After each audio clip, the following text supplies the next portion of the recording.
this idea that as long as we have every participant in every transaction prove their identity, and we can track and control every transaction through this totalitarian surveillance system, we will end crime.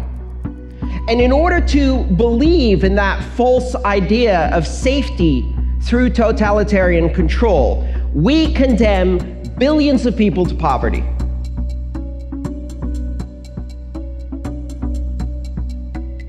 We're sitting at a historical crossroads where the future of money is going to be digital. We're seeing a concerted effort around the world to ban cash, to reduce the availability, the value, and the liquidity of cash everywhere in the world. We saw India demonetize the top 2 value notes they have. Spain is passing a law to make it illegal to make any transaction more than 1,000 euros in cash. Probably the 500 euro, 100 euro notes are going to disappear eventually. You're seeing this process of demonetization, of removing cash from the economy in order to funnel it all into banking systems that are under constant control and surveillance. This is a very dangerous future. And that's usually because they want the taxation or they want the legislation. Either they see that money used by corrupt parties or they just use that as an excuse to control it. The biggest criminals in the world have banking licenses of their own. They don't need to money launder. They own HSBC and that money launders for them. You know, the biggest money launderers in the world are the banks, obviously, because that's where the money is. The easiest way to money launder is if you have a banking license. So of course, the biggest money launderers have banking licenses. These are excuses. What they want to do, of course, is, they say, taxation and corruption, but in fact, this actually increases corruption. So removing cash from an economy and putting everybody under surveillance doesn't mean that criminals can't use money anymore. Of course they can. They will continue to do that. They will always have means of doing it. It just means that everybody else is under surveillance. So you end up surveilling the innocent. What does that give you? That gives you political control. We've never had in the history of humanity the ability to monitor everybody's economic activity all the time.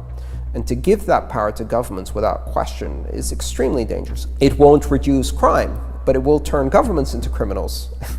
It won't reduce corruption, but it will increase corruption at banks.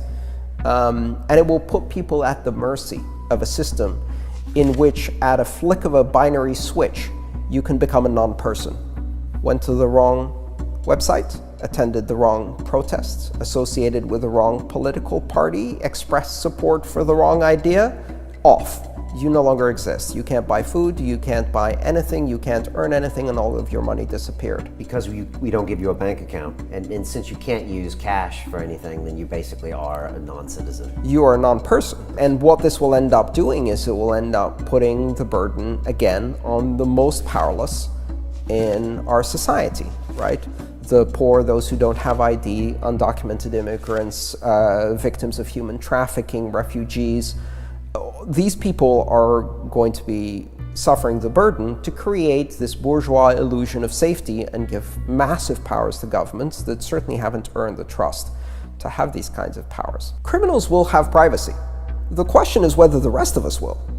And so that is the thing. Criminals will use these systems. Criminals will bypass the rules. Criminals will bribe and corrupt officials, and they will bypass the rules. They will deal in gold or Rolexes or cars. In fact, at some point in the height of the crack epidemic, they tried to ban cash in Baltimore in the United States, and criminals switched to using Tide detergent as cash. Fungible, transportable, brand unforgeable, and useful. Just crates of Tide, move it around different right? warehouses. There will always be criminal activity. That's part of society. Changing the way money works only ends up punishing the innocent. And so criminals will always have privacy. Brian, do you want to also have privacy? Or do you want only criminals to have privacy and only governments to have privacy? The real drug financing doesn't happen in cash.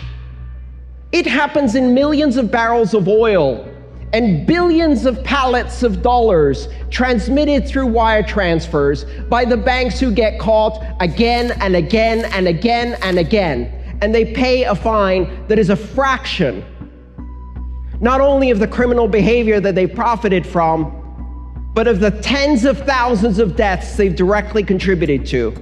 And not a single person goes to jail. And at the same time, some people have the audacity to say that we need to end cash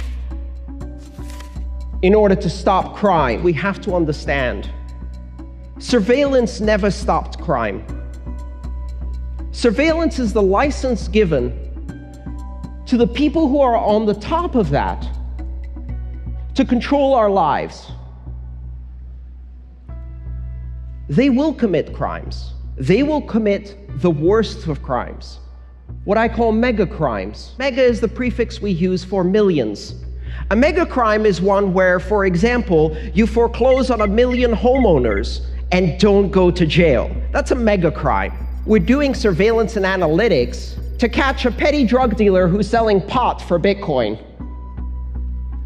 Who's doing surveillance and analytics on Lockheed Martin? Who's doing surveillance and analytics on the money laundering banks?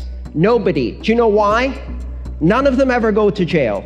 The regulators are completely captured, and the very system of controlling finance from above by having levers of power over the lives of millions of people, billions of people, of having the audacity to cut off entire countries and say, well, they're under sanctions.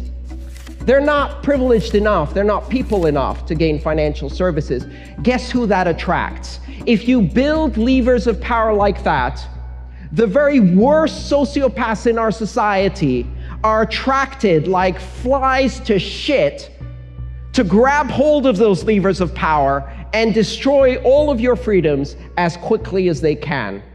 We are building societies in which one bad election is the last election.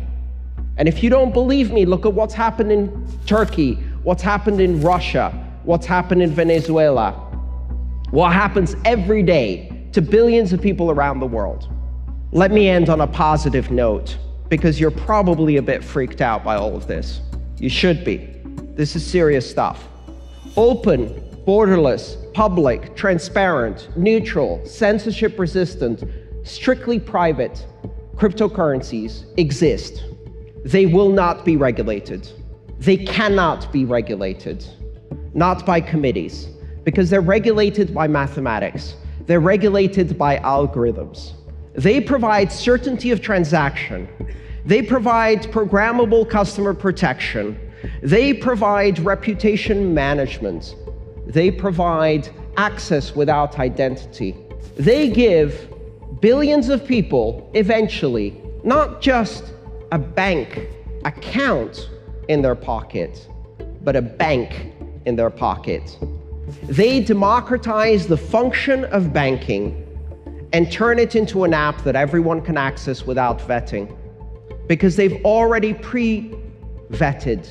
They have agreed to download the software that follows the rules of consensus, and that is the only vetting required in these systems. But we shouldn't allow that. We did. But we can't have people make anonymous transactions. They will. But we must regulate this. You can't, and you won't, because 6 billion people need this. Should we regulate crypto? How much should we regulate crypto? Who should regulate crypto? Fuck that. Crypto is about providing universal basic finance to whoever needs it, everywhere in the world, whether we like it or not. And what will people do with universal basic finance? What they've done for millennia with access to cash. They will build a future for their children.